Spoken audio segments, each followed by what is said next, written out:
Hi, I'm David Precision from Do Yoga With Me. This is Yoga Explained for Shoulder Stability, Part 1. In this video, we are going to focus in on one particular muscle. We're going to geek out with some anatomy. And we're focusing on this one muscle because it is one of the most powerful shoulder blade stabilizers in your body. It's called the serratus anterior, which I have right here. I'm going to be able to show it to you. So the interesting thing about this muscle is that it is designed to put your shoulder blades in the position that are ideal when you're bearing weight with your arms. I'm going to hold it out to you to show you. So hopefully you can see it if I hold it there. So this side here is the muscle from it when you're looking at someone directly. So you can see how it reaches around and attaches to the top 8 rib bones in your rib cage. And the left side, my left side, your right side, is where it reaches around and attaches to the inside line of your shoulder blade, all along that inside edge. Okay? So I'm just going to read it verbatim. Attaches to the outer surface of the upper 8 ribs, vertebral border of the scapula underneath.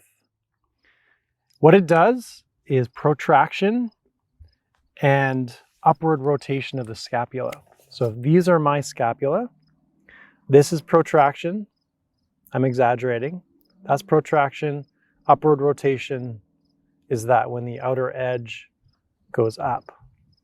That is how you create stability, and that's ideally what you want to make it feel, what you want your upper body to feel like before you hold plank, especially before doing chaturanga. Once again, verbatim, it is the strongest protractor of the scapula and holds the scapula against the chest wall, or the back of the rib cage, to provide a fixed origin for muscles acting on the humerus, which is all the muscles that are moving your arm. So this is your prime stabilizer. A weakness of this muscle causes winged scapula. So that's this.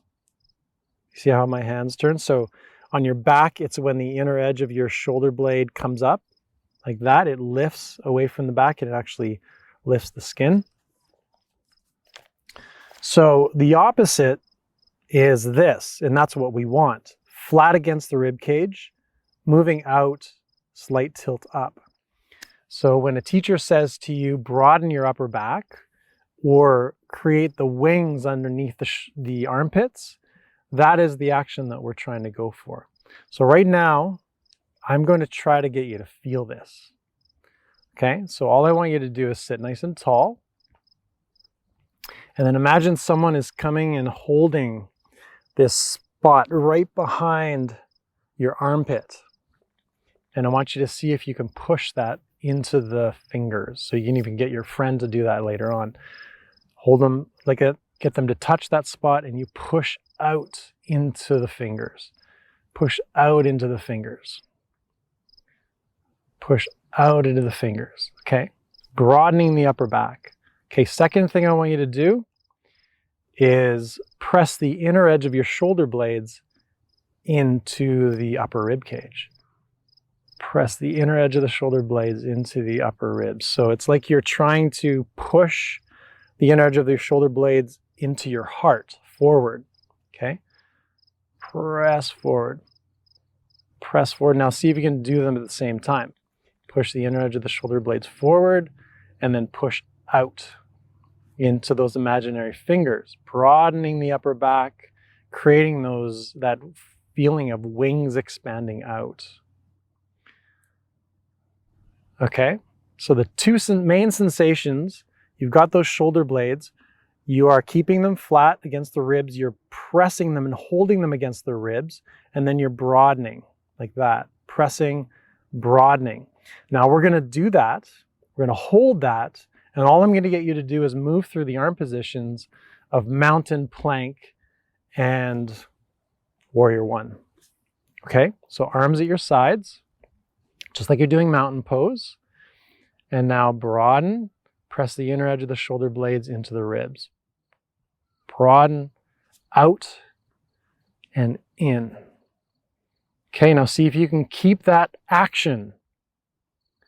And now bring the arms forward, like you're doing plank. Pressing the inner edge of the shoulder blades in, broadening. Okay, now keep it the whole time, just like you're doing warrior one with your arms up. Keep it, keep it, keep it, keep it, keep it, keep it, keep it. Stability in the shoulders. Good. Lengthen. Now back to plank. Stability in the shoulders. Remember, I'm sure a lot of teachers have said this to you, plug your arm bones into your upper back. That's it. You want to bring them back. So the more you bring your shoulders forward, you lose your shoulder stability because the shoulder blades actually wing.